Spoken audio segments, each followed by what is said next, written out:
हम लोग सबसे बड़ी जिंदगी में गलती कहां पर करते हैं। दोस्तों, यदि इस बात को आपने याद कर लिया तो कभी जीवन में चोट नहीं खाओगे। जीवन भर याद रखने वाली बहुत ही महत्वपूर्ण बातें आज मैं आपको बताने जा रहा हूं। आज की बात हमें अच्छी तरह समझकर जीवन भर याद रखना चाहिए।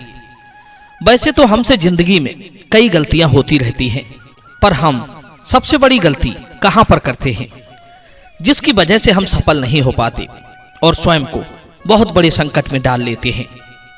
दोस्तों, आज मैं इसी बात पर वीडियो में चर्चा करूंगा। आप इस वीडियो को नजरअंदाज ना करें, आपके लिए जीवन में बहुत काम आने वाला संदेश मिलने वाला है। मित्रों, एक दिन की बात है, सुबह का समय था। एक लड़का पेड़ पर चढ़ने का अभ्यास कर रहा था। अब से पहले वो कभी पेड़ पर नहीं चढ़ा था। मित्रों, जब हमने कोई काम नहीं किया होता है तो वो बहुत कठिन लगता है। जब हमें उसका अभ्यास हो जाता है तब वही काम आसान लगने लगता है। इसलिए जीवन में हर काम का अभ्यास होना चाहिए। लड़का पेड़ पर चढ़ने का प्रयास कर रहा था। वहीं पास में एक बुजुर्ग व्यक्ति बैठा लड़के की गतिविधि पर नजर बनाए हुए था। वो चुपचाप अपने स्थान पर बैठा हुआ कुछ ध्यान सा कर रहा था। लड़का कई बार पेड़ पर चढ़ने में असफल हुआ, पर उसने प्रयास नहीं छोड़ा। कहते हैं मित्रों, हारना जीतना जिंदगी का हिस्सा है। अगर हम जीतते हैं तो आत्मबल में वृद्धि होती है, और अगर हार जाते हैं तो उससे अगली गलतियां अपनी खामियों का ज्ञान हो जाता है। गिरकर मनुष्य और अच्छे से चलने का हुनर सीख जाता है। हारकर हमें निराश होकर नहीं बैठना चाहिए। निराशा एक और हार को जन्म देती है। प्रयास करते करते आखिरकार वो लड़का पेड़ पर चढ़ गया और पेड़ की सबसे ऊंची चोटी को जाकर उसने छू लिया। दोस्तों, किसी ने क्या खूब कहा है, मेहनत एक ऐसी चाबी है जो सब ताले खोल देती है। संकल्प करने से हौसला बढ़ता है और भविष्य उसी का अच्छा होता है जो हौसले से आगे बढ़ते हैं। पेड़ की चोटी पर जाकर वो लड़का बहुत प्रसन्न हुआ। अब चुनौती थी उसके सामने पेड़ से नीचे उतरने की। अब वो धीरे धीरे नीचे उतरने का प्रयास करने लगा। धीरे धीरे वो उतरकर काफी नीचे आ चुका था। लगभग 10-12 फीट अभी उतरना बाकी बचा था। लड़के को इतने नीचे आया देखकर वो बूढ़ा आदमी एकदम से उठकर चिल्लाने लगा, बेटे संभल कर उतरना, कहीं गिर ना जाओ। बूढ़े आदमी की ये बात लड़के को बिल्कुल अच्छी नहीं लगी। सोचने लगा, अजीब आदमी है।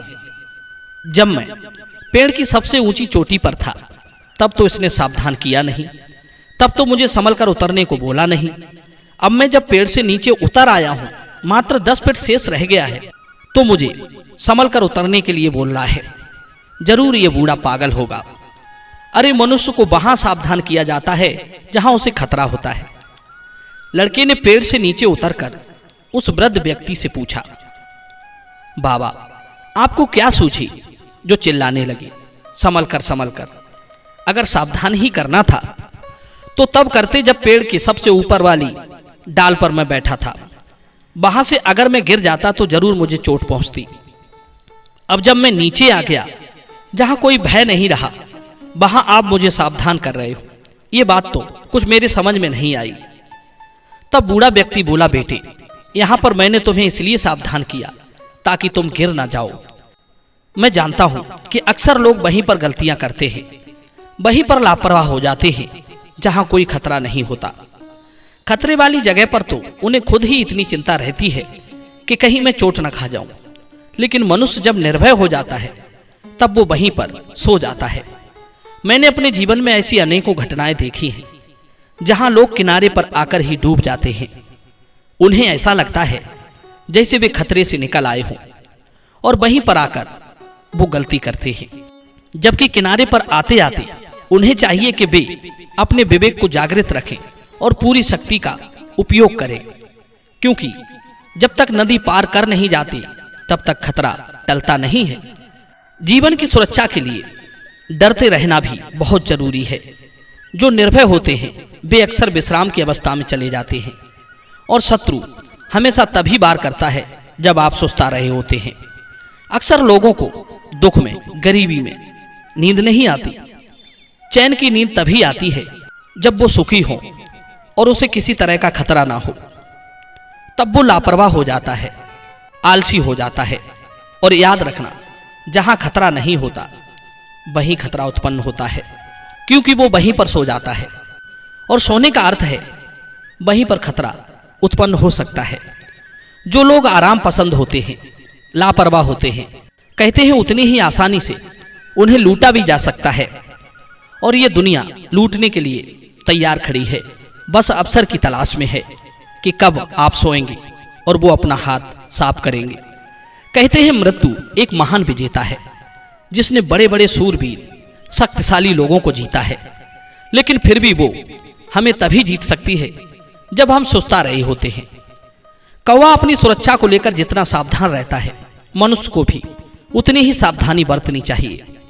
आपके घर की मुंडेर पर बैठा हुआ कौवा आपके नीचे झुकते ही उड़ जाता है। भले ही आप उसे मारने के लिए ना झुके हों, ऐसे ही झुके हों।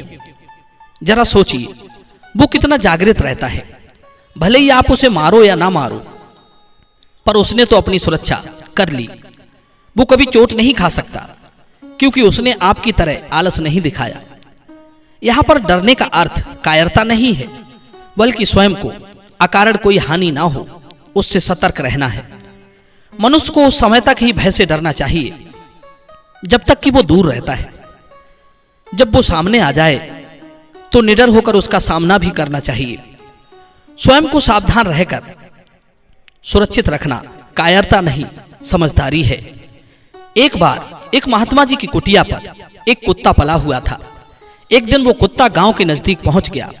वहां उसे गांव के कुत्तों के झुंड ने घेर लिया। वो जैसे तैसे वहां से अपनी जान बचाकर भागकर आया और कुटिया में जाकर छुप गया। वहां गांव के कुछ और लोग भी बैठे थे। वे कहने लगे, महात्मा जी, आपका कुत्ता तो बड़ा डरपोक है। कुत्तों को देखकर डरकर भाग आया। ऐसे कुत्ते को आपने क्यों पाल रखा है? तब महात्मा जी ने गांव वालों को उत्तर दिया, भाइयों, मेरा कुत्ता डरपोक नहीं है, बल्कि बड़ा समझदार है। उसने गांव के अनेक कुत्तों से अपनी रक्षा की है। अकेला होकर झुंड से भिड़ जाना कहां की समझदारी है? ये तो मूर्खता हुई। स्वयं को शत्रु दल में घुसा देना बहादुरी नहीं होती। बहादुरी तो वो है जो स्वयं को सुरक्षित रखते हुए उनसे लड़ता है।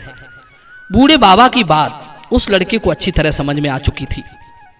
साथ ही साथ वो ये भी सीख गया था कि किसी के सुझाव को अपने मत से मत आंकिए, पहले उसे समझिए। हो सकता है जो आप सोच रहे हो वो उससे कुछ अलग सोच रहा हो। दर्शक बंधु, मैं उम्मीद करता हूं कि यह वीडियो आपको जरूर पसंद आया होगा।